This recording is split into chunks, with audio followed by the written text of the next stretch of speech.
con Beata Boina. Ella es profesora catedrática en materia de política internacional del Instituto Tecnológico de Estudios Superiores de Monterrey, del TEC de Monterrey, aquí en Ciudad de México.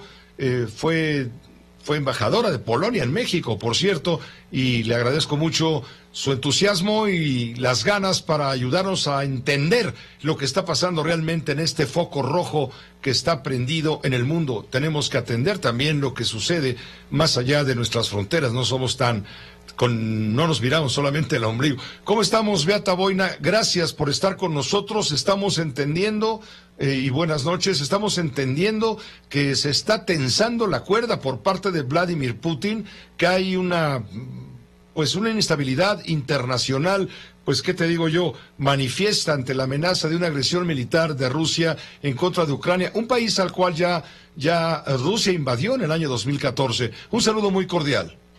Buenas noches, Pepe. Un gusto saludarte a ti, a la audiencia. Efectivamente, en 2014, en febrero, Rusia decidió invadir Ucrania y ocupar, pues, una parte importante de este país desde el punto de vista geoestratégico, Crimea.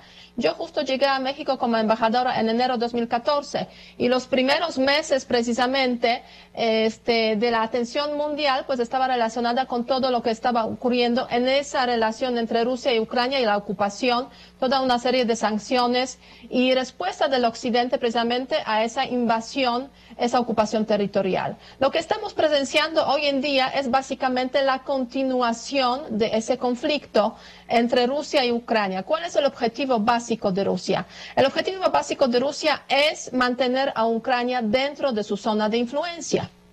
El problema es que Ucrania está intentando salirse de esta zona de influencia desde hace ya algunos años, desde el 2004 básicamente, en 2014 Ucrania decidió firmar un acuerdo de asociación con la Unión Europea y es lo que enfadó mucho a Putin.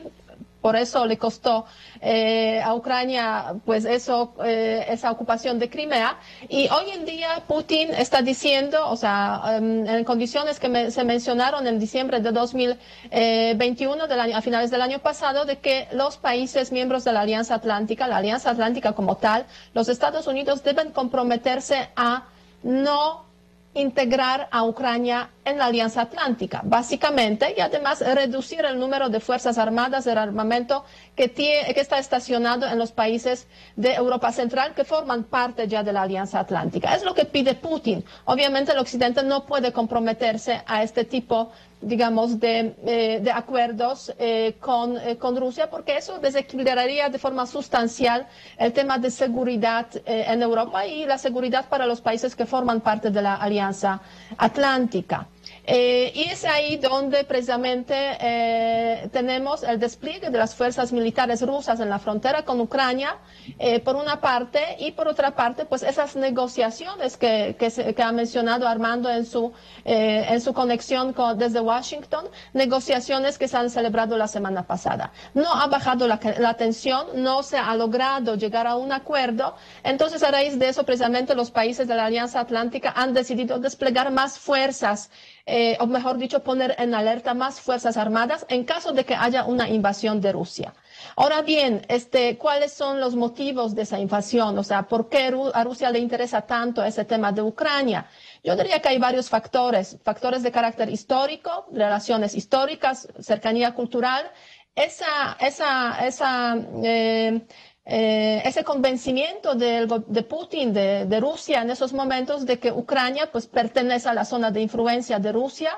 De hecho, a mediados del año pasado, el presidente Putin escribió, bueno, al menos firmó un artículo bastante largo sobre las relaciones, que se publicó en inglés, sobre las relaciones históricas entre Rusia y Ucrania, llevándolos prácticamente desde la época medieval hasta hoy en día.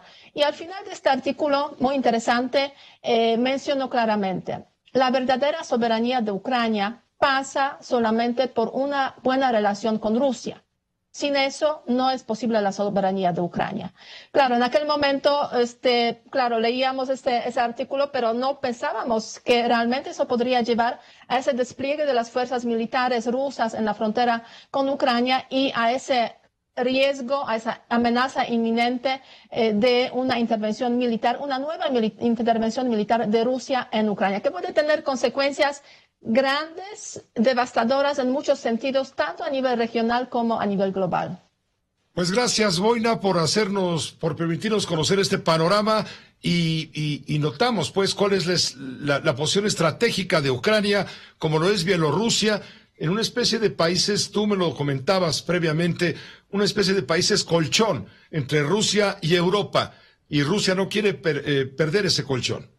Así es, efectivamente, la política de la Federación Rusa desde cuando cayó la Unión Soviética básicamente consiste en mantener el colchón de países vecinos que tienen gobiernos prorrusos y los gobiernos que básicamente pues coinciden en cuanto a la política de la Federación Rusa. Hay muy pocos países que han logrado escaparse de este esquema durante los últimos 30 años. Es el caso de Georgia y lo pagó caro. Parte de su territorio está en guerra civil y ocupado básicamente por las fuerzas rusas.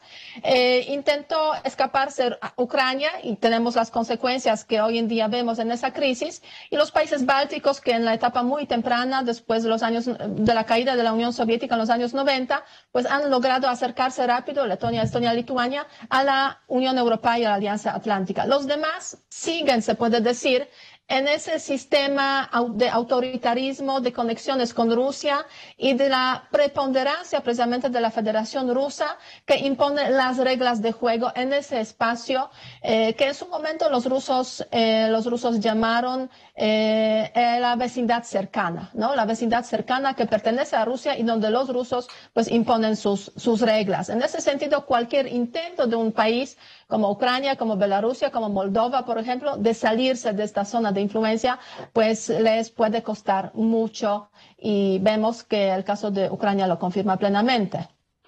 Gracias, Beata Boina, por este comentario compartido con la audiencia de Grupo Fórmula también. Que te vaya muy bien, buenas noches. Muchísimas gracias, buenas noches y hasta luego. Esta fue una producción de Grupo Fórmula. Encuentra más contenido como este en radioformula.mx.